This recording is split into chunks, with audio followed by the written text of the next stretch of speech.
नमस्कार प्यारे बच्चों, मैं हूँ शुभांगी सक्सेना। बहुत सारा स्वागत है आप सभी का आज के इस मजेदार लेक्चर में, जहां हम बात कर रहे हैं आपकी साइंस की बुक के चैप्टर नंबर 10 के बारे में, जिसका नाम है मानव नेत्र और रंग बिरंगा संसार। तो फटाफट से बिना किसी देरी के अपने अस्त्र और शस्त्र लेकर के तैयार हो जाइए। इस क्लास को अपने फ्रेंड जोन में शेयर कर दीजिए। हम बात करने वाले हैं आंखों के बारे में, साथ ही साथ समझने भी वाले हैं PYQs और वेरी इंपॉर्टेंट क्वेश्चन जो अब आपको आपके एग्जाम में देखने को मिल सकते हैं और उन्हें आपको किस तरीके से लिखना है। तो बिना किसी देरी के शुरू करेंगे। और आज हम जो ये लेक्चर शुरू करेंगे तो समझेंगे कि आंख जो है वो एक्चुअली में कैसी दिखती है, क्या काम करती है, कैसे काम करती है, पार्ट्स कौन कौन से हैं, कहां पर पार्ट्स होते हैं। तो इसकी मदद से हम हमारे इस चैप्टर को शुरू करेंगे और इसी लेक्चर में खत्म कर लेंगे। तो फटाफट से जुड़ जाइए, तैयार हो जाइए। शुरू करते हैं इस बढ़िया से चैप्टर को। तो आप यहां देख सकते हो मानव नेत्र की संरचना और कार्यों के बारे में हम बात कर रहे हैं। अगर हम इसको कुछ इस तरीके से रखें तो ये जो आपकी आंख है ना, ये कुछ इस तरीके की दिखाई देगी। आप यहां पर ध्यान से देख सकते हैं कि ये जो है ये पार्ट इस तरफ हो गया, ये पूरा व्हाइट पार्ट हो गया, और ये जो निकल रही है धमनी और शिराएं, ये आपको यहां पर दिख रही होंगी। ये जो ब्लू आपको दिखाई दे रही है, ये दिख रही होगी। ये आप ऊपर देख सकते हैं कि ऊपरी रेक्टस और मांसपेशियां जो हैं वो आप इस तरफ यहां पर देख सकते हैं। ये पूरा क्या है जो व्हाइट कलर का आपको दिखाई दे रहा है, श्वेत पटल जो है वो आप यहां पर अच्छे तरीके से देख सकते हैं। तो कितनी बातें देख ली मैम हमने ना इस डायग्राम से। अगर इसको कंपेयर किया तो हमने ऊपरी रेक्टस देख लिया, हमने श्वेत पटल देख लिया है, हम जो है यहां पर ये पुतली है जिसे अभी हम नहीं देख पा रहे, मैं दिखा दूंगी आपको। लेंस जो है वो ये उभरा हुआ सा भाग है ना, ये जो उभरा हुआ सा भाग है उसके अंदर लेंस होता है। ये जो उभरा हुआ सा भाग है इसे हम देख पा रहे हैं मैम यहाँ पर, जो कि कैसा है, कॉर्निया जिसको हम कहते हैं, ट्रांसपेरेंट होता है मैम। ये कुछ इस तरीके का हमें दिखाई दे रहा है। अब अगर हम इधर चले मैम तो यहाँ पर लिखा हुआ है, यहाँ पर देखिएगा दृक तंत्रिका, धमनी और शिराएं लिखा हुआ है। तो आप देख सकते हैं कि यहाँ पर से जो निकल रही है ये वाला हिस्सा है, ये वाला पार्ट है, जहां पर आपको ये दिख रही होंगी कि बहुत सारी नसें जो है वो यहाँ पर है, तो जिन्हें आप धमनियां शिराएं कहते हैं। और आप जानते हैं कि शिरा और धमनी क्या कार्य करती है। अब एक एक करके इसको समझने का प्रयास करते हैं। इस आंख को मैंने यहां से उठा करके ऐसे आपको दिखा दिया है, ठीक है। ये इसका पीछे वाला हिस्सा है जो आपको अच्छे से दिखाई दे रहा होगा, और ये इसका आगे वाला हिस्सा है। आई होप आपको ये बात समझ में आ रही होगी। अब मैं क्या करने वाली हूँ, मैं इसे खोलने वाली हूँ। ऊपर का हिस्सा तो आपने देख ही लिया कि ये व्हाइट क्या है, ये व्हाइट आपका श्वेत पटल है। ये क्या है आपका श्वेत पटल है, जिसे आपने अच्छे से देख लिया। ये जो ब्राउन सा आपको दिखाई दे रहा है, ये दिखाई दे रहा है ब्राउन सा, ये है आपका ऊपरी रेक्टस मांसपेशी। और ये वाला हिस्से में आपको ये बताया जा रहा है कि नसें जो है वो यहाँ से निकल रही हैं। अब मैं क्या करूंगी, मैं इसे खोल देती हूँ, ठीक है। और जैसे ही हम इसे खोलेंगे उसके बाद हम देखेंगे कि इसके अंदर कॉर्निया कहां पर होता है, प्यूपिल कहां पर होती है, आइरिस जो है जिसे हम कहते हैं वो कहां पर होता है। तो देखिए मैंने इसको अच्छे तरीके से खोल दिया। अब आप इसे देख सकते हैं बहुत ध्यान से। तो ये जो आप किनारी पर देख रहे हैं ना, ये वाला जो हिस्सा आप देख रहे हैं यहाँ पर, इसे हम क्या बोलते हैं, इसे हम रेटिना बोलते हैं, जहां पर इमेज जो है वो बनती है। दृष्टि पटल भी आप उसको कहते हैं। और अंदर आप देख सकते हैं कि बहुत सारी जो है यहाँ पे धमनी और शिराएं जो है वो है।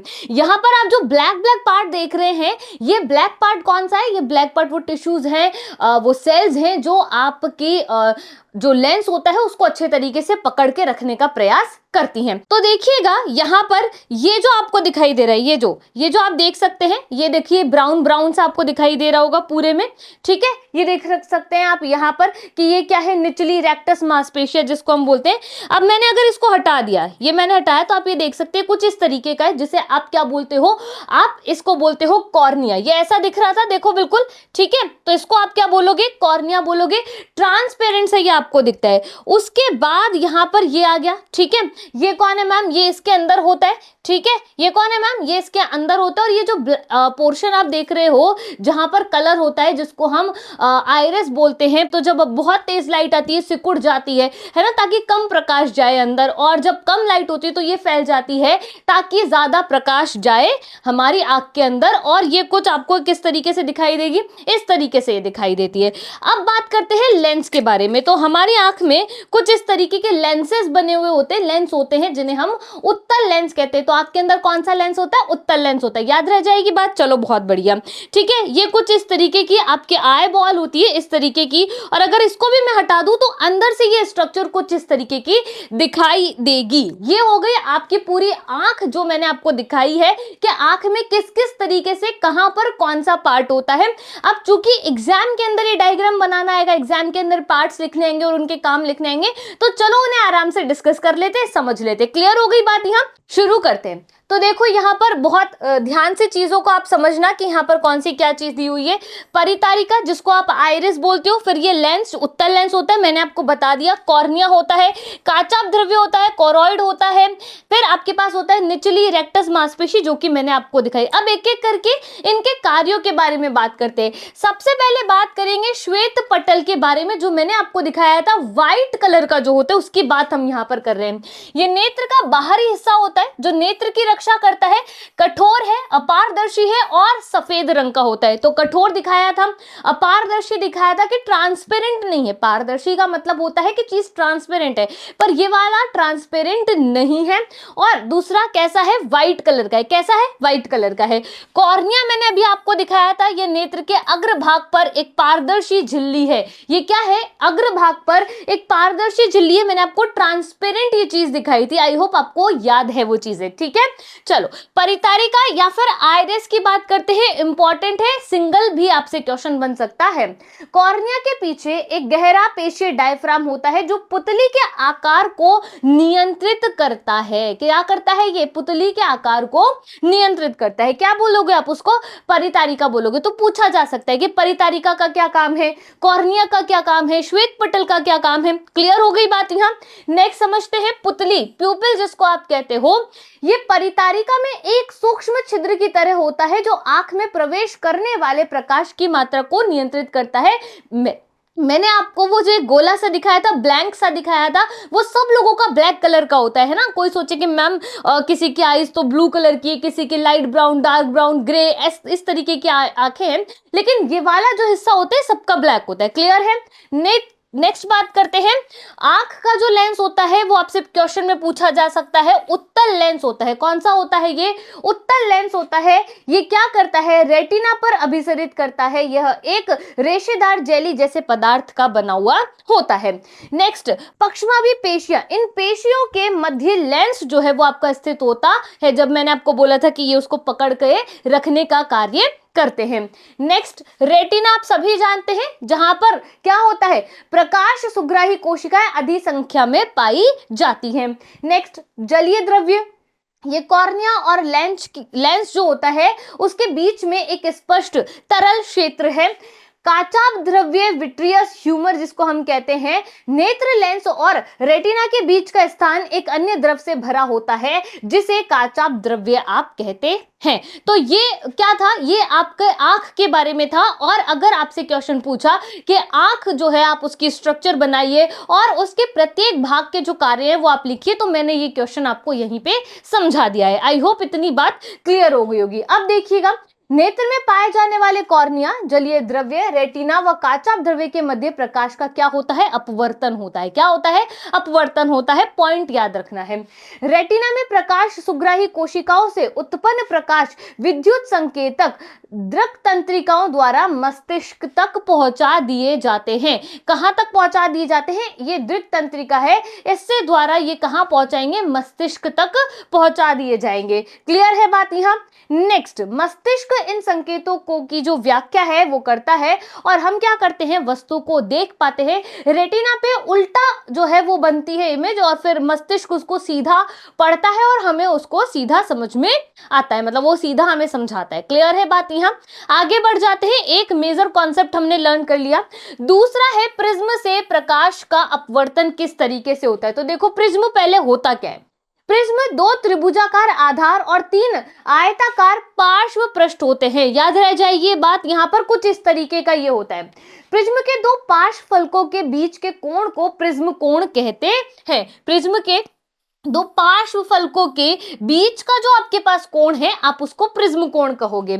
आपतित किरण एवं निर्गत किरण के मध्य के कोण को विचलन कोण कहते हैं। इंपॉर्टेंट कर लो, एग्जाम में जरूर आता है ये कि विचलन कोण किसे कहते हैं, या आपको डायग्राम बना के दे देगा और कह देगा कि आइडेंटिफाई करो कि विचलन कोण जो है वो क्या होता है। तो आपको पता होना चाहिए कि आने वाली किरण और जाने वाली किरण का जो बिंदु मिलेगा उस बिंदु पर जो कोण बन रहा है, उस बिंदु पर जो कोण बन रहा है वो आपका कौन सा हो जाएगा, विचलन कोण हो जाएगा।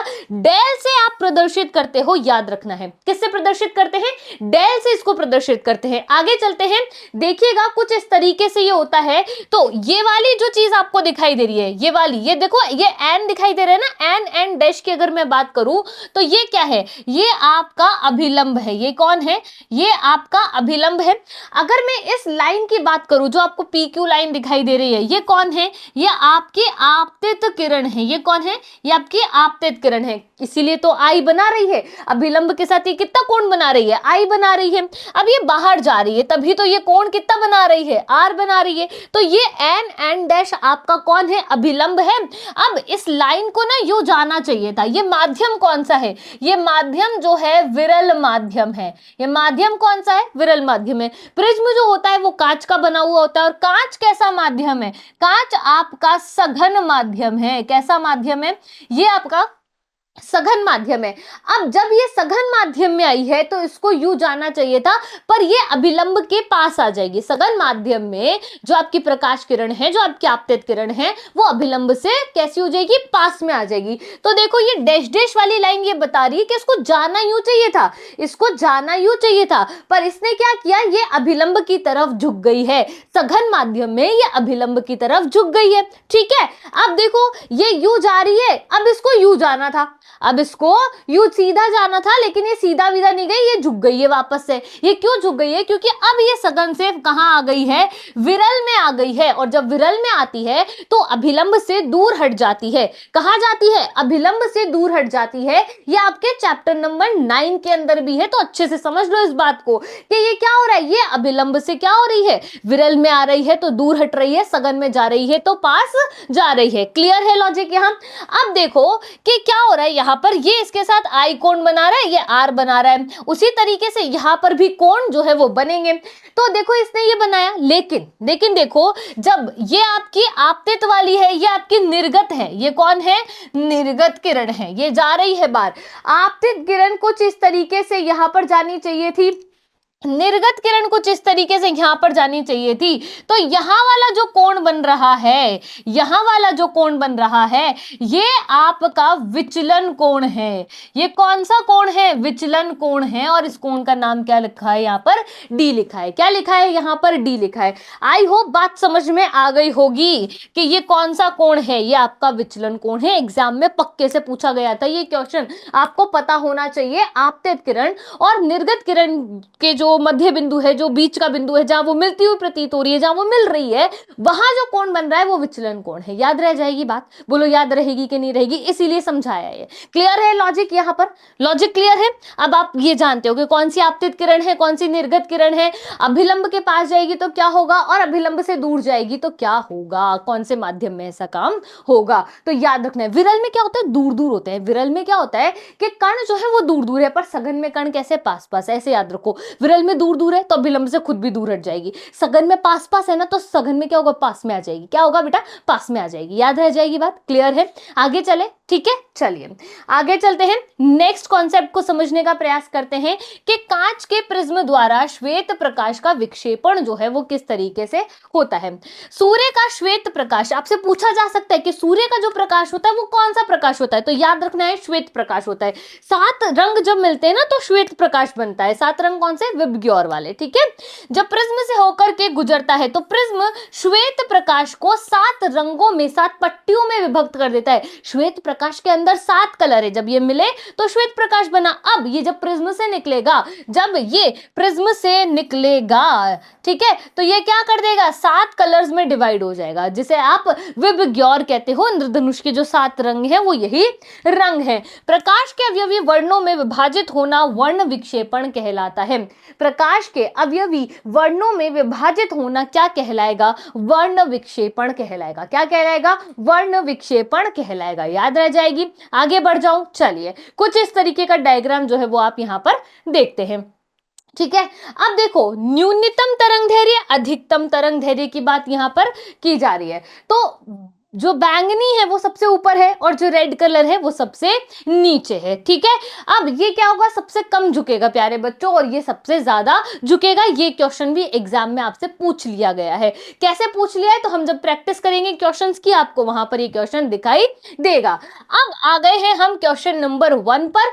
अच्छे तरीके से क्वेश्चंस की प्रैक्टिस करते हैं। आपको जो मेन कॉन्सेप्ट था इस चैप्टर का वो समझा दिया। एक कॉन्सेप्ट और है, कौन सा है, नेत्र दोष के बारे में बात करनी है, दृष्टि दोष के बारे में बात करनी है कि निकट दृष्टि दोष क्या होता है, दूर दृष्टि दोष क्या होता है, जरा दृष्टि दोष क्या होता है और मोतियाबिंद क्या होता है। इन सब के बारे में बात करनी है। तो जैसे जैसे क्वेश्चन आते जाएंगे हम उस पर डिटेल में चर्चा करते जाएंगे, ठीक है। समझ में आ रही है चीजें। तो अब अगर आपको ये जो लेक्चर है ये इंटरेस्टिंग लग रहा है, मजेदार लग रहा है, इंपॉर्टेंट लग रहा है, तो क्या करना है, अच्छे तरीके से देखना है। अगर आपने इसको देख लिया ना अच्छे तरीके से, तो एग्जाम में आपको बिल्कुल डर नहीं लगेगा इस चैप्टर से। समझ गए बात, चलो बहुत बढ़िया। श्वेत प्रकाश पुंज प्रिज्म से गुजरने के पश्चात इसके अवयवी वर्णों में विक्षेपित होता है। अभी समझ लिया मैम। प्रकाश जो सबसे कम झुकता है, विचलित होता है, कौन सा है, 2025 में पूछ लिया था एमसीक्यूज में। मैंने आपको अभी अभी बताया था कि लाल होता है, अभी अभी मैंने आपको बताया था कि लाल रंग होता है। देख लो यहां पर लाल रंग होता है, जस्ट अभी मैंने आपको समझाया था, ठीक है। क्लियर है बात यहां। और अगर आप इसे इस तरीके से भी देखोगे ना, इस तरीके से भी, तो आप देख रहे हो कि ये जो पट्टी है, ये जो पट्टी है कितना ज्यादा मुड़ रही है, लेकिन ये पट्टी देखो नहीं झुक रही है। क्लियर है ना लॉजिक, यहां समझ में आ रही है बात यहां। चलिए, ये इसका आंसर रेड कलर हो गया है। क्वेश्चन नंबर 2 की बात कर रहे हैं। अग्रिम सूर्योदय एवं विलंबित सूर्योदय, सूर्यास्त का कारण है, सूर्योदय तो नहीं, सूर्यास्त, अग्रिम सूर्योदय विलंबित सूर्यास्त का कारण क्या है, 2024 में पूछा था। प्रकीर्णन है, वायुमंडलीय अपवर्तन है, विक्षेपण है और परावर्तन है। तो वायुमंडलीय अपवर्तन इसका कारण है। क्या है बेटा, वायुमंडलीय अपवर्तन जो है वो इसका कारण है। नेक्स्ट बात करते हैं क्वेश्चन नंबर 3। दिए गए त्रिभुजाकार प्रिज्म के लिए विचलन कोण का मान आपको बताना है। 2024 में ये आपसे पूछ लिया था, मैंने अभी आपको बोला था ऐसा क्वेश्चन जरूर आएगा। तो देखो यहां पर ये कौन है मैम, ये तो आप जानते हैं कि ये तो अभिलंब हो गया है, ठीक है मैम, अभिलंब ये है। तो ये कौन है मैम, लिखा हुआ है आपतित किरण है। आपतित किरण है, इसको इस तरीके से जाना था और ये इधर चली गई, निर्गत किरण हो गई, ठीक है मैम, समझ में आ गया है। अब यहां पर इसको ये वाला बढ़ा दो और इसको इधर बढ़ा दो, तो ये जो कोण बन रहा है ये आपका कौन हो जाएगा, ये आपका विचलन कोण हो जाएगा। कौन सा कोण होगा बेटा, ये विचलन कोण होगा। इसका मतलब इस ऑप्शन में जो आंसर है वो आपका सी इज द करेक्ट आंसर बनेगा। क्या आंसर बनेगा, सी इज द करेक्ट आंसर बनेगा, यानी एक्स जो है वो विचलन कोण होता है। विचलन कोण आपतित किरण की दिशा और प्रिज्म से गुजरने के बाद निर्गत किरण की दिशा के बीच का जो कोण होता है वो आपका विचलन कोण होता है। लॉजिक क्लियर है, बात समझ में आ गई है मैम। और क्या लिखा है, और ये लिखा है कि ये जो आपका आरेख है ना, इस आरेख में हमने क्या करा, इनको आगे बढ़ाया। जब इनको आगे बढ़ाया तो ये जिस बिंदु पर मिले वो बिंदु ही तो आपका क्या कहलाएगा, विचलन कोण कहलाएगा। क्लियर है बात। यहां इस थ्योरी को लिखने का जो मकसद है वो इतना सा ही है कि आपको इससे रिलेटेड सारी बात पता होनी चाहिए, और अगर यहां से क्वेश्चन आ गया तो आप जो है अटको नहीं, एग्जाम में अच्छे से उसको करके आ जाओ। आगे चलते हैं, क्वेश्चन नंबर 4 की बात कर रहे हैं। परितारिका की पेशियां नियंत्रित करती है, क्या नियंत्रित कर रही है भाई परितारिका की पेशियां, अभी सबसे पहले यही समझाया था, अभी सबसे पहले नेत्र ही पढ़ाया है। प्रकाश नाड़ियां, नेत्र, लेंस की फोकस दूरी, पुतली का आकार या साइज या क्रिस्टली लेंस की आकृति। तो आप जानते हैं मैम, पुतली का आकार या साइज जो है वो आपकी परितारिका नियंत्रित करती है, आइरिस ये नियंत्रित करती है। चलिए नेक्स्ट मानव नेत्र होता है। उत्तल लेंस, अवतल लेंस दोनों, या समतल दर्पण? दर्पण हो सकता है, नहीं हो सकता। अवतल लेंस हो सकता है, नहीं हो सकता है। आंसर कौन सा है मैम? उत्तल लेंस है इसका आंसर। कौन सा है? उत्तल लेंस इसका आंसर है। नेक्स्ट चलते हैं क्वेश्चन नंबर 6 की तरफ। एक व्यक्ति निकट की वस्तुओं को स्पष्ट नहीं देख पाता है। ठीक बात है, कोई बात नहीं। वह किस नेत्र दोष से पीड़ित है? वो जो पास की वस्तु है ना, वो तरीके से नहीं देख पा रहे, तो बताओ किससे पीड़ित है? निकट दृष्टि दोष से, दूर से, जरा से, मोतियाबिंद से। अब याद कैसे रखोगे? वो पास की नहीं देख पा रहे हैं ना, वो पास की नहीं देख पा रहे, इसलिए उन्हें कौन सा दोष है? दूर दृष्टि दोष है। कौन सा दोष है? दूर दृष्टि दोष है। अगर वो दूर की नहीं देख पाते तो फिर, अगर वो दूर की नहीं देख पाते तो उन्हें निकट दृष्टि दोष होता। कौन सा होता? निकट दृष्टि दोष होता। देखो, एक व्यक्ति जो निकट की वस्तुओं को स्पष्ट रूप से नहीं देख पाता, वह दूर दृष्टि दोष यानी कि हाइपरमेट्रोपिया, यानी कि हाइपरमेट्रोपिया से पीड़ित होता है। क्या होता है? से पीड़ित होता है।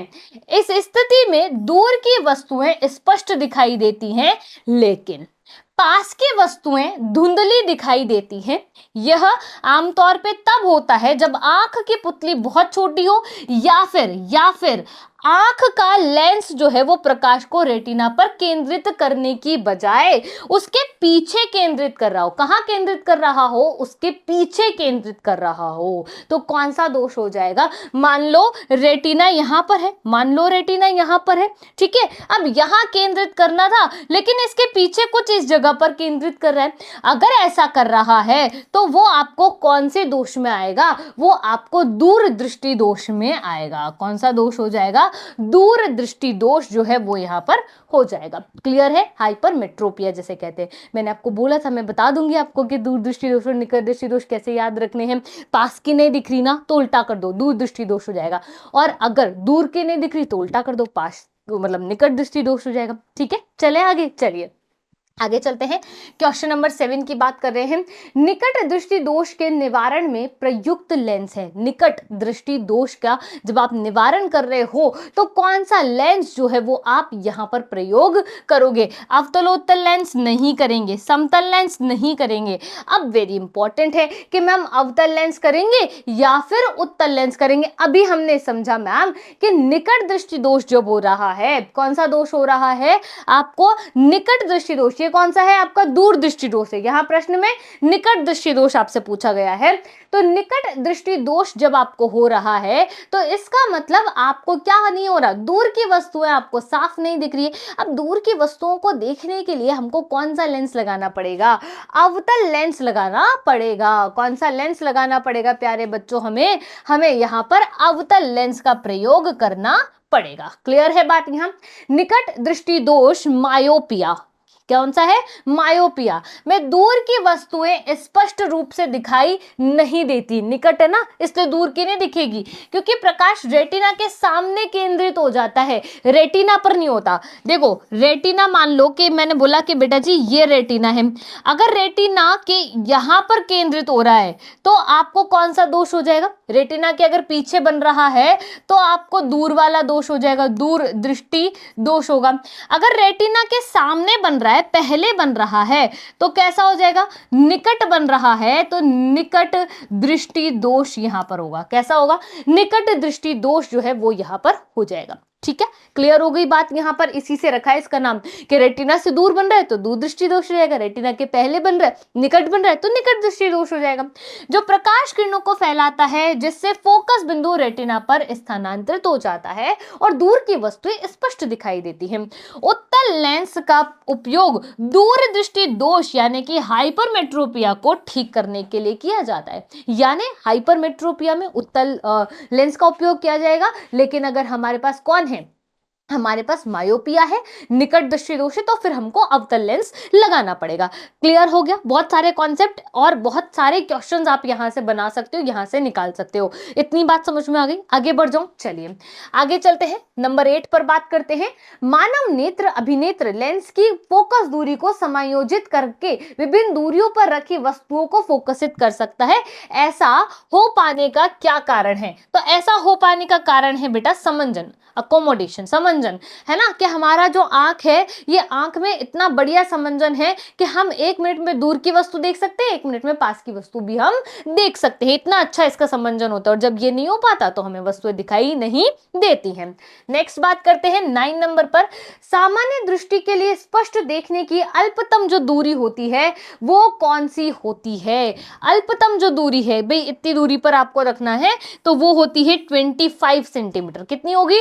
25 सेंटीमीटर। क्लियर है? चलो, स्वस्थ नेत्र के किस भाग पर वस्तु का प्रतिबिंब बनता है? स्वस्थ जो नेत्र है उसके किस भाग पर बनेगा? अभी मैंने समझाया, रेटिना पर बनेगा। कहां बनेगा? रेटिना। रेटिना को दृष्टिपटल कहते हैं, श्वेत पटल नहीं कहते हैं। श्वेत पटल तो वो पूरा जो व्हाइट व्हाइट था ना वो था, तो इसका आंसर क्या बन जाएगा? दृष्टिपटल बन जाएगा, रेटिना जिसको आप कहते हो।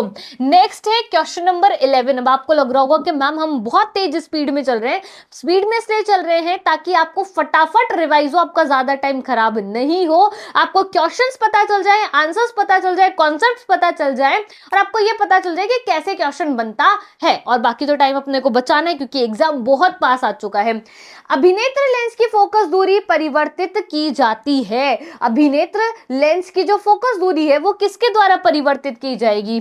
पुतली द्वारा, पाकशाभिपेशियों द्वारा, दृष्टिपटल द्वारा और परितारिका द्वारा। फटाफट से इसका आंसर मुझे क्या किया जाएगा? कमेंट किया जाएगा। इसका आंसर कमेंट सेक्शन में आना चाहिए, मैंने सारे आपको बताए थे। ठीक है, चलिए नेक्स्ट क्वेश्चन पर चलते हैं। अरे आंसर ही बता देती हूं मैं तो आपको। ठीक है, चलो भाई, मांसपेशियां नहीं, पक्षाभिपेशियों द्वारा जो है इसको नियंत्रित किया जाता है, इसीलिए मैंने आपको बोला था कि कमेंट कर देना। मानव आंख में पक्षाभिपेशियां सिलिंडरी मसल्स जो होती हैं वो अभिनेत्र लेंस की मोटाई को नियंत्रित करती है, जो मैंने आपको दिखाई। मांसपेशियां कैसी होती है? शिथिल होती है, लेंस आपका पतला हो जाता है और फोकस दूरी बढ़ जाती है, जिससे हम क्या करते हैं? दूर की वस्तु को बहुत आसानी से, बहुत आराम से देख पाते हैं। जब ये सिकुड़ती है तो लेंस मोटा हो जाता है और फोकस दूरी कम हो जाती है, तो आपको पास की वस्तु दिखाई दे दी जाएगी। क्लियर है बात यहां? चलिए आगे चलते हैं, क्वेश्चन नंबर 12 की बात कर लेते हैं। निकट दृष्टि दोष का कारण क्या है? निकट दृष्टि दोष जब आपको हो रहा है जिसमें आप दूर की वस्तुओं को स्पष्ट रूप से नहीं देख पा रहे, उसका क्या कारण है? उसका कारण देखो, अभिनेत्र लेंस की फोकस दूरी में अनियमित परिवर्तन है, नेत्र गोलक का बढ़ना है, आयु में वृद्धि होना है, नेत्र गोलक का छोटा होना है। तो बेटा जी इसका जो आंसर है वो है आपका नेत्र गोलक का बढ़ना। क्या है इसका आंसर? नेत्र गोलक जो होता है उसका बढ़ना इसका आंसर है। क्लियर है बात यहां? आगे चलें, चलिए आगे चलते हैं। निकट दृष्टि दोष यानी कि मायोपिया आमतौर पर तब होता है जब नेत्र गोलक सामान्य से अधिक लंबा हो जाता है। इस असामान्यता के कारण आंख में प्रवेश करने वाला प्रकाश रेटिना पर केंद्रित होने की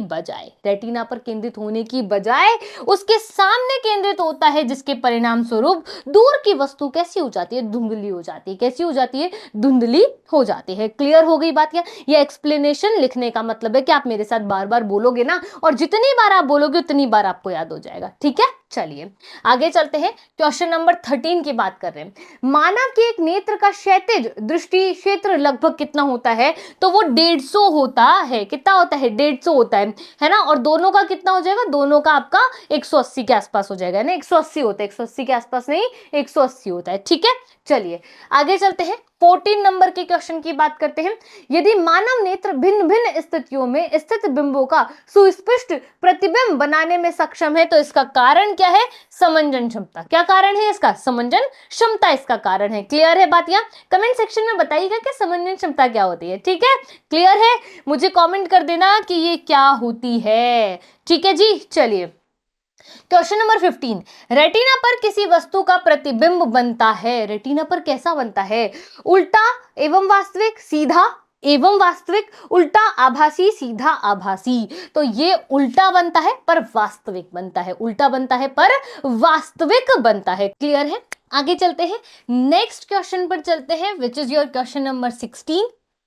इंद्रधनुष के बनने का कारण होता है केवल प्रकाश का विचलन, केवल प्रकाश का अपवर्तन, पानी के बूंद से प्रकाश का विचलन और परावर्तन, पानी की बूंद में प्रकाश का परावर्तन, अपवर्तन और प्रकाश का विचलन होता है। तो D is the correct answer. देखो, इंद्रधनुष एक प्राकृतिक प्रकाशीय घटना है जो बारिश के बाद आकाश में आपको दिखाई देती है। अब समझो, ये वायुमंडल में मौजूद पानी की छोटी बूंदों द्वारा सूर्य के प्रकाश के अपवर्तन, आंतरिक परावर्तन और विक्षेपण के कारण होता है।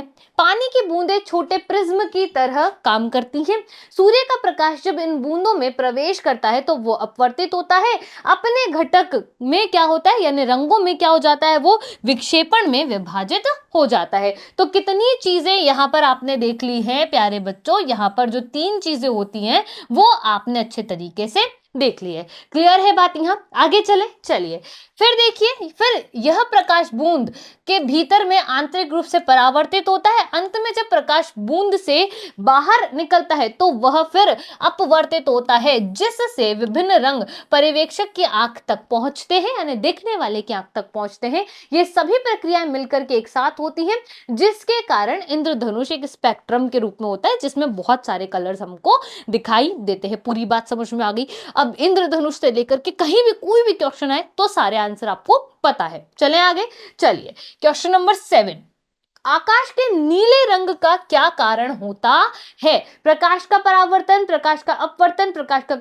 प्रकीर्णन और प्रकाश का विक्षेपण जो है वो यहां पर लिखा हुआ है। मैं इसका आंसर नहीं बताऊंगी, कमेंट सेक्शन में मुझे इसका आंसर चाहिए। आप पढ़ चुके हो, तैयारी आपकी जबरदस्त चल रही है और आशा करती हूँ कि तैयारी आपकी और जबरदस्त हो जाएगी जब आप आंसर देने की जो है वो आपके अंदर जो है वो जील जो है वो पैदा कर लोगे कि मुझे हर क्वेश्चन का आंसर देना है मैम को, इसलिए ये क्वेश्चन के जो आंसर है मैं छोड़ देती हूँ यहाँ पर। ठीक है, फिर भी आपको डाउट है आप मुझे कमेंट कर दो, मैं नेक्स्ट चैप्टर से पहले इनको जरूर क्लियर करूंगी। ठीक है, नेक्स्ट क्वेश्चन है 18, प्रकाश के दृश्य स्पेक्ट्रम में वर्णों की संख्या कितनी होती है? तो 7 वर्णस होते हैं। कितने होते हैं? 7 कलर्स हमारे पास होते हैं। ठीक है, आगे बात करते हैं 19 नंबर का क्वेश्चन, प्रकीर्णित प्रकाश का रंग वर्ण निर्भर करता है प्रकाश की प्रकृति पर, आवृत्ति पर, प्रकाश के तरंग दैर्घ्य पर, प्रकीर्णन करने वाले कणों के आकार पर, या इनमें से कोई नहीं, या फिर इनमें से कोई नहीं। अब प्रकीर्णित प्रकाश का जो रंग है, जो वर्ण है, वो किस पर निर्भर करेगा?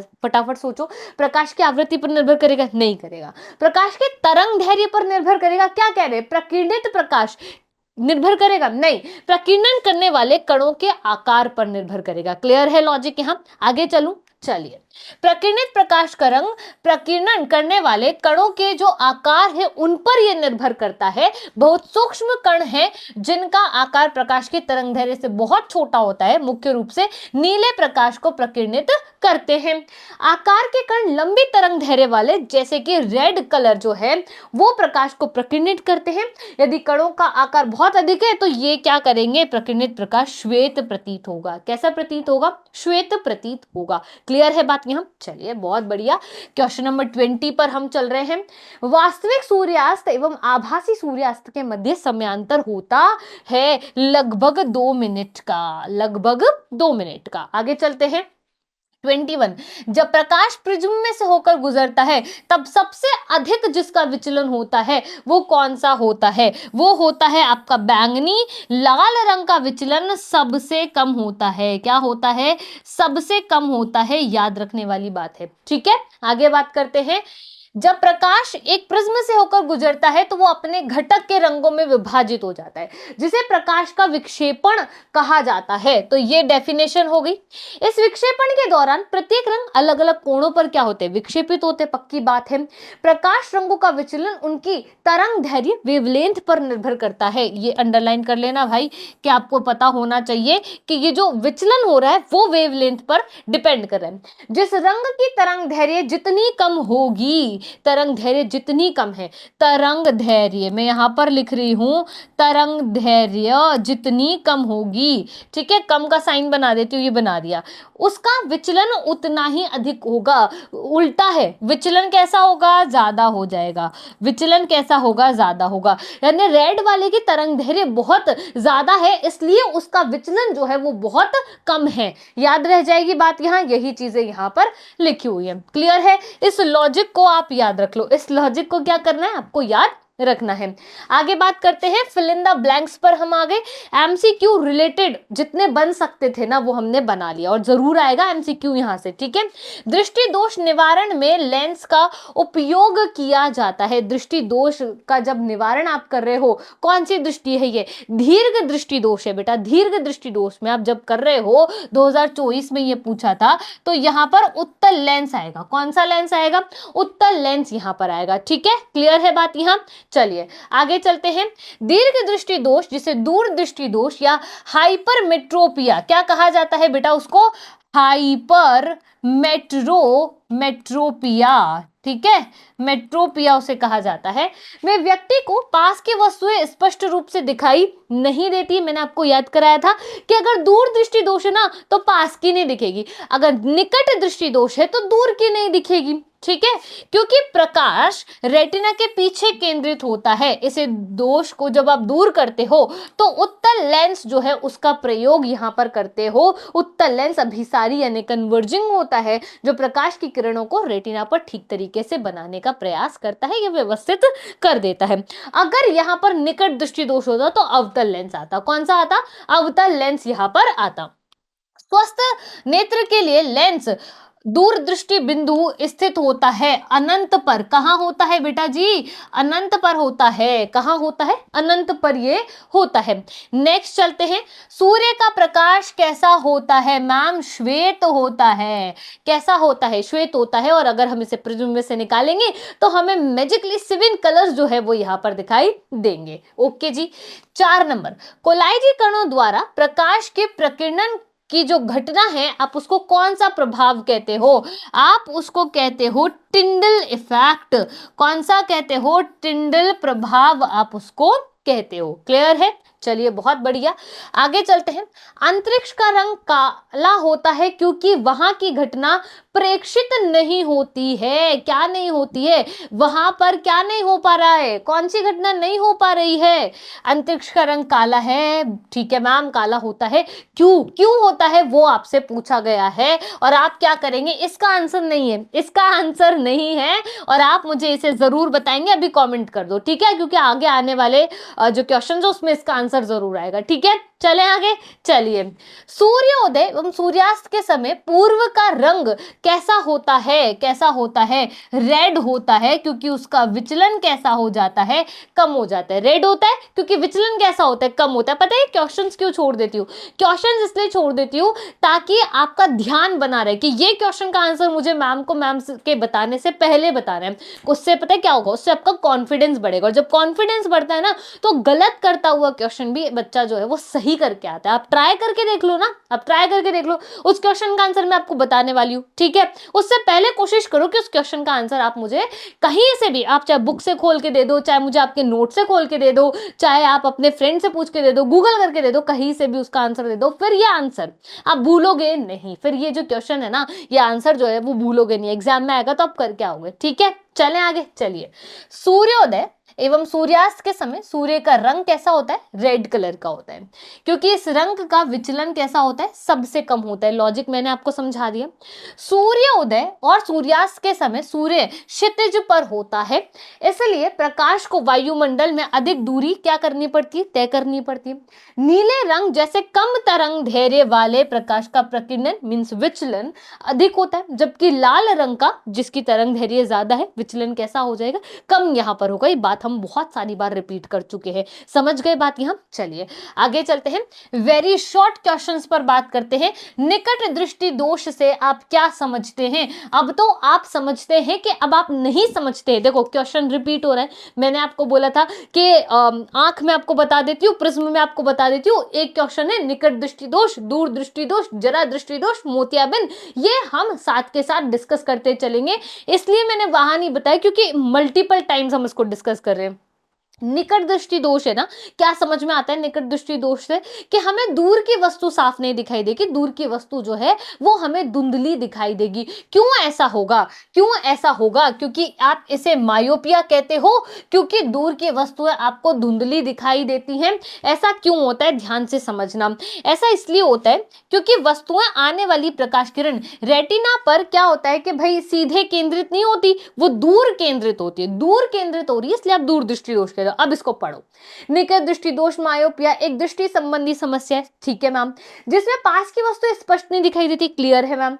दूर की वस्तुएं जो है वो पास की वस्तुएं स्पष्ट दिखाई देती है, क्लियर है मैम, गड़बड़ मत करना। दूर की वस्तुएं धुंधली दिखाई देती है, क्लियर है मैम। ये एक अपवर्तक त्रुटि जो आमतौर पर तब होती है जब आंख की पुतली आईबॉल सामान्य से बहुत लंबी हो जाए, या कॉर्निया आंख के सामने के पारदर्शी परत बहुत अधिक घुमावदार हो जाए। इन परिवर्तनों के कारण दूर की वस्तुओं से आने वाली प्रकाश किरण रेटिना पर सीधे केंद्रित होने की बजाय रेटिना के ठीक सामने बिंदु पर केंद्रित होती है। इस कारण मस्तिष्क को भेजे जाने वाले संदेश कैसे होंगे? धुंधले होंगे। बेटा ये निकट दृष्टि दोष है, निकट दृष्टि दोष है, मैंने आपको समझाया था अभी, ठीक है। शायद मैंने अभी यहाँ पर कुछ गलत बोला होगा, मैं आपको उसको रेक्टिफाई कर देती हूँ। आप इस बात को समझो कि ये कौन है बेटा, ये आपका रेटिना है। अगर आपका जो रेटिना पर प्रतिबिंब बन रहा है, रेटिना पर जो इमेज बन रही है वो अगर यहां बन रही है, वो अगर यहां बन रही है ना, तो यहां पर अगर बन रही है, देखो रेटिना से दूर बन रही है तो आप उसे दूर दृष्टि दोष कहोगे। लेकिन अगर रेटिना के सामने बन रही है और पहले बन रही है, रेटिना के सामने बन रही है, पहले बन रही है, तो आप उसे क्या कहोगे? निकट दृष्टि दोष कहोगे। क्या कहोगे? निकट दृष्टि दोष कहोगे, जो कि मैंने यहां पर लिखा हुआ है। इंग्लिश में मायोपिया कहेंगे, इंग्लिश में मायोपिया हम इसे कहेंगे। क्लियर है बेटा बात? यहां चलें आगे, चलिए आगे चलते हैं। क्वेश्चन नंबर 2, नेत्र का कौन सा भाग पुतली के साइज को नियंत्रित करता है? 2024 में पूछा था, मैंने आपको सारे की सारी चीजें समझाई थी, उसमें ये आया था कि नहीं आया था? मैम आया था। आइरिस इसका आंसर होता है, परितारिका इसका आंसर होता है। आंख का रंगीन भाग है जहां आपको कलर दिखाई देता है कि इसकी आंखें ब्लू कलर की है, इसकी ग्रे कलर की है, इसकी ब्राउन कलर की है, इसकी लाइट ब्राउन है, डार्क ब्राउन है, डार्क ब्लैक कलर की है। यह एक गहरा पेशीय मध्यपट होता है जो पुतली के चारों ओर स्थित होता है। इसकी वृत्ताकार पेशियां पुतली के आकार को नियंत्रित करने का कार्य करती हैं। जब प्रकाश तेज होता है तो परितारिका सिकुड़ जाती है, जिससे पुतली छोटी हो जाती है और कम रोशनी अंदर जाती है, ठीक है। जब प्रकाश कम होता है तो ये फैल जाती है, जिससे ज्यादा जो लाइट है वो आंख के अंदर जा पाए। क्लियर है लॉजिक यहाँ? तो iris is the correct answer. Question number 3, खतरे के संकेत लाल रंग के क्यों होते हैं? ये आपसे 2022 में पूछा गया था, या फिर शायद हो सकता है 2023 में भी आपसे पूछा गया हो। तो खतरे के संकेत मतलब ये याद रखना है कि ये PYQ है, प्रीवियस ईयर का क्वेश्चन है। खतरे के संकेत लाल रंग के क्यों होते हैं? वेवलेंथ ज्यादा होती है, विचलन कम होता है, इसलिए रेड कलर के होते, दूर तक आराम से दिखाई दे जाएंगे, कोहरा होगा, कुछ भी होगा, पर ये आपको स्पष्ट दिखाई दे जाएंगे। क्लियर है लॉजिक यहां पर? चलिए आगे बात करते हैं। टिंडल इफेक्ट क्या होता है, समझाइए। क्या होता है भाई टिंडल प्रभाव? किसी कोलाइडी विलयन में उपस्थित कणों द्वारा प्रकाश का प्रकीर्णन होने की परिघटना टिंडल प्रभाव कहलाती है। किसी कोलाइडी विलयन में उपस्थित कणों द्वारा प्रकाश का प्रकीर्णन होने की जो परिघटना है वो क्या कहलाएगी? टिंडल प्रभाव कहलाएगी। मैम याद नहीं हो रहा, कोई बात नहीं, फ्लो चार्ट बना लेते हैं। आपके पास कौन है, इसको ऐसे भी याद रख सकते हैं कि हमारे पास मैम कोलाइडी विलयन है, ठीक है। अब कोलाइडी विलयन में क्या उपस्थित है? कोलाइडी विलयन में यहां पर लिख लो उपस्थित है। क्या उपस्थित होने चाहिए? कोलाइडी विलयन में उपस्थित होने चाहिए आपके कण, ठीक है। अब इन कणों द्वारा क्या होगा? कणों द्वारा मैम प्रकाश का क्या होना चाहिए? यहाँ पर प्रकाश का प्रकीर्णन होना चाहिए। अब प्रकाश का जब प्रकीर्णन मैम यहाँ पर होगा, प्रकीर्णन, ठीक है, कहाँ गया? ठीक है, ऐसे तो लिखते हैं, हाँ। प्रकीर्णन जब होगा तो मैम इस पूरी घटना को हम क्या कह देंगे? हम इसको कह देंगे टिंडल प्रभाव। क्या कह देंगे? हम इसको टिंडल प्रभाव कह देंगे। बोलो इजी हो गया कि नहीं हो गया? कोलाइडी विलयन में उपस्थित उपस्थित कण थे उन कणों ने प्रकाश का प्रकीर्णन किया और इस पूरी परिघटना को आपने टिंडल प्रभाव कह दिया। क्लियर हो गई कि नहीं हो गई बात? क्लियर है? चलो उदाहरण आप देखो, धुएं या धूल से भरे कमरे में किसी छिद्र से प्रवेश करने वाले प्रकाश पुंज में जब आप देखोगे तो आपको कण जो है वो उड़ते हुए दिखाई देंगे। ठीक है, चलिए आगे चलते हैं। वर्ण विक्षेपण किसे कहते हैं? क्वेश्चन नंबर 5, वर्ण विक्षेपण किसे कहते हैं? तो आप देखो, जब किसी प्रिज्म पर आप श्वेत प्रकाश की कोई किरण जो है उसको आपतित करते हो तो प्रिज्म से परावर्तन के पश्चात ये यहां से आई, परावर्तित हुई, 7 कलर्स में ये क्या हो जाएगी? डिवाइड हो जाएगी, जिसे आप क्या कहते हो? विपग्योर कहते। क्या कहते हो? विपग्योर आप उसे कहते हो। श्वेत प्रकाश का ये स्पेक्ट्रम होता है। क्लियर हो गई बात? यहां आगे चले, चलिए क्वेश्चन नंबर 6, हमें वर्षा के बाद ही आकाश में इंद्रधनुष क्यों दिखाई देता है? भाई पहले भी तो दिखाई दे सकता था, लेकिन ये बाद में दिखाई देता है। तो इंद्रधनुष से रिलेटेड सारा का सारा कॉन्सेप्ट मैंने आपको पहले ही समझा दिया है। वर्षा के बाद आकाश में जल की सूक्ष्म बूंदें रहती हैं।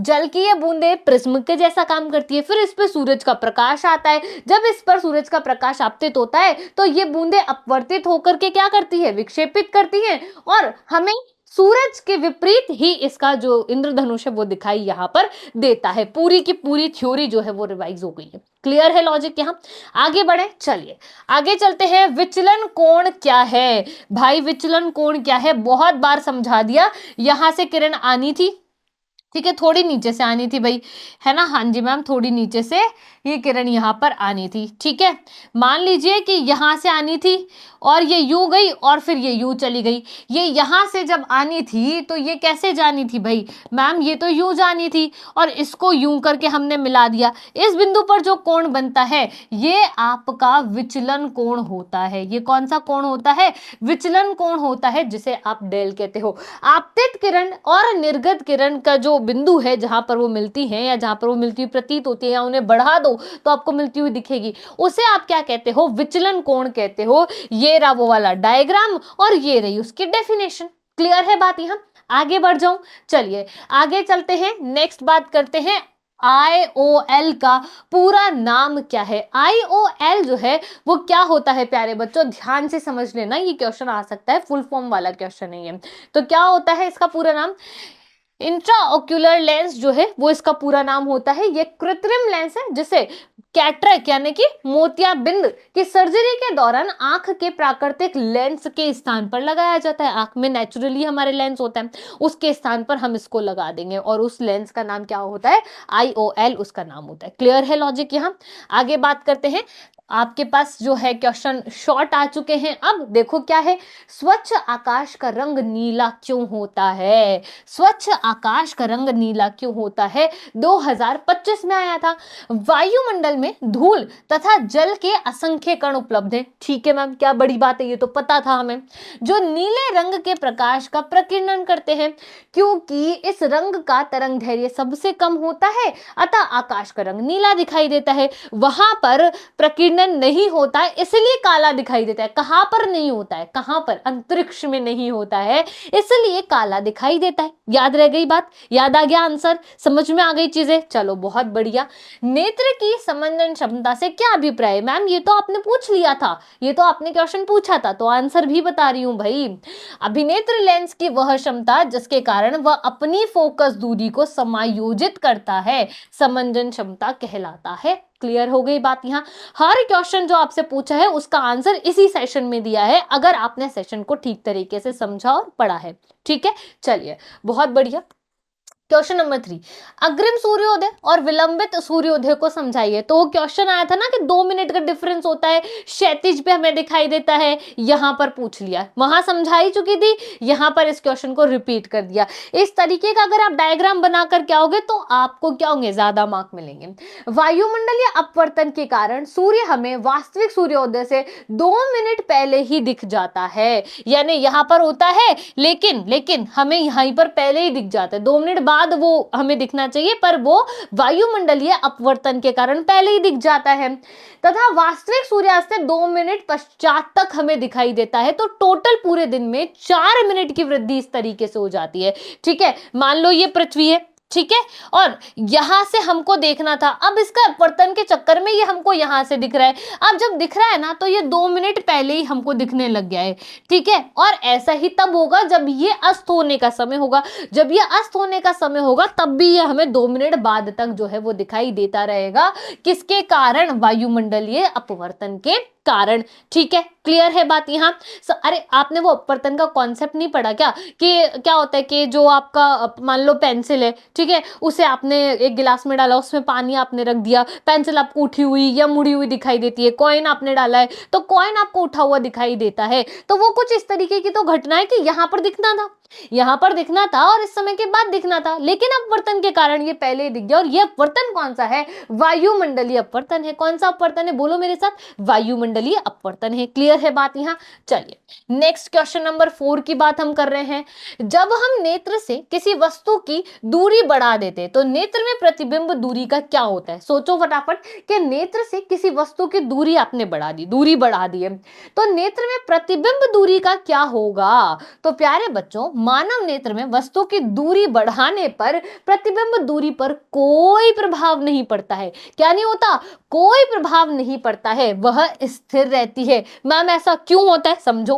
क्योंकि नेत्र लेंस अपनी फोकस दूरी को समायोजित करके प्रतिबिंब को हमेशा रेटिना पर ही बनाता है। अगर नहीं बना रहा रेटिना पर तो दोष हो जाता है, निकट दृष्टि दोष और दूर दृष्टि दोष, यही तो होता है। फिर हम क्या करते? उत्तल लेंस और अवतल लेंस का प्रयोग करते, ताकि क्या हो कि वो वापस हमें रेटिना पर ही बना करके दे। जब वस्तु दूर जाती है तो लेंस पतला हो जाता है और फोकस दूरी क्या होती है? बढ़ जाती है। क्लियर है लॉजिक? यहां बात समझ में आ गई? इंपॉर्टेंट सा क्वेश्चन था, कंसेप्चुअल क्वेश्चन है। आगे चले, चलिए नेक्स्ट क्वेश्चन नंबर 5 की हम बात कर रहे हैं। मानव नेत्र में कॉर्निया तथा लेंस की क्या भूमिका है? लिख दो फटाफट से, वीडियो को पॉज करो और फटाफट से कमेंट कर दो कि मैम मानव नेत्र में कॉर्निया तो ये काम करता है और लेंस जो हमारा है वो ये काम करता है। फटाफट लिख दो, क्योंकि सबसे शुरू जब क्लास हमने शुरू करी थी तब इस बारे में जरूर हमने चर्चा की थी कि नहीं की थी कि कोई ट्रांसपेरेंट सा होता है मैम, होता है कि नहीं होता है?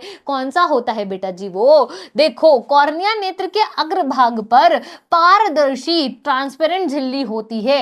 नेत्र में प्रवेश करने वाले प्रकाश का अधिकतम अपवर्तन यहीं से हो जाता है। लेंस नेत्र में उत्तल लेंस होता है, यानी कि जो लेंस होता है ना नेत्र में, कौन सा होता है? उत्तल लेंस पहले से ही होता है, ठीक है। वो प्रकाश को रेटिना पर फोकसित करने का कार्य करता है। क्लियर है बात? यहां आगे बढ़े, चलो भाई क्वेश्चन नंबर 6। तारे टिमटिमाते क्यों प्रतीत होते हैं? क्यों प्रतीत होते हैं भाई तारे टिमटिमाते हुए? अपवर्तन के कारण। हम देखते इधर है और हमें तारा इधर दिखता है, तो हमें लगता है कि तारे जो है वो टिमटिमा रहे हैं, पर ऐसा होता नहीं है। ये डायग्राम जो है वो आप यहां पर अच्छे तरीके से देख सकते हो, ठीक है। ये भाई साहब इधर देख रहे हैं तारा, है ना, इधर देखना चाहिए था, लेकिन दिखता हमको इधर है, तो हमको लगता है कि तारा जो है वो टिमटिमा रहे हैं। तारों के प्रकाश के वायुमंडलीय अपवर्तन के कारण ही तारे जो हैं वो टिमटिमाते हैं। तारे बहुत दूर है, बहुत बहुत बहुत ज्यादा दूर है, इसीलिए वे प्रकाश के बिंदु स्रोत के निकट जो है वो है, ठीक है, बहुत दूर है, इसीलिए तो क्या है कि वो प्रकाश का जो बिंदु स्रोत है ना उसके निकट है। तारों से आने वाली प्रकाश किरणों का जो पथ है वो थोड़ा थोड़ा बदलता रहता है, इसीलिए तारे जो हैं वो आभासी स्थिति और वास्तविक स्थिति से जो क्या होते हैं, विचलित होते रहते हैं, तथा आंखों में प्रवेश करने वाले तारों के प्रकाश की मात्रा झिलमिलाती है, जिसके कारण तारे जो है वो टिमटिमाते हुए आपको प्रदर्शित होते हैं। क्लियर है बात यहाँ? चलिए आगे चलते हैं। नेक्स्ट क्वेश्चन, निकट दृष्टि दोष का कारण और निवारण लिख दीजिए। भाई हमने तो बहुत सारी बार मैम इसको चर्चा कर ली कि क्या होता है। इस तरीके की कोई हमारे पास ये रेटिना मान लो, ये रेटिना मान लेना, ठीक है। अब कोई वस्तु है, निकट दृष्टि दोष में व्यक्ति को निकट की वस्तु तो स्पष्ट दिखती है लेकिन दूर की वस्तु स्पष्ट दिखाई नहीं देती है। कारण लेंस की वक्रता अधिक होना या नेत्र गोलक का लंबा होना। लेंस की वक्रता अधिक होना या नेत्र गोलक का लंबा होना। निवारण क्या करेंगे मैम? अवतल जो लेंस है उसका प्रयोग कर लेंगे। अवतल लेंस का प्रयोग करेंगे तो हमें जो है वो सब चीजें बढ़िया से दिखाई देंगी। अंदर हमारे उत्तल लेंस ऑलरेडी होता ही होता है, ठीक है। चले आगे, चलिए दूर दृष्टि दोष किसे कहते हैं? निवारण और कारण बता दीजिए। तो मैम दूर दृष्टि दोष जो होता है वो व्यक्ति को दूर की वस्तु स्पष्ट दिखेगी पर निकट की जो है वो स्पष्ट रूप से दिखाई नहीं देगी।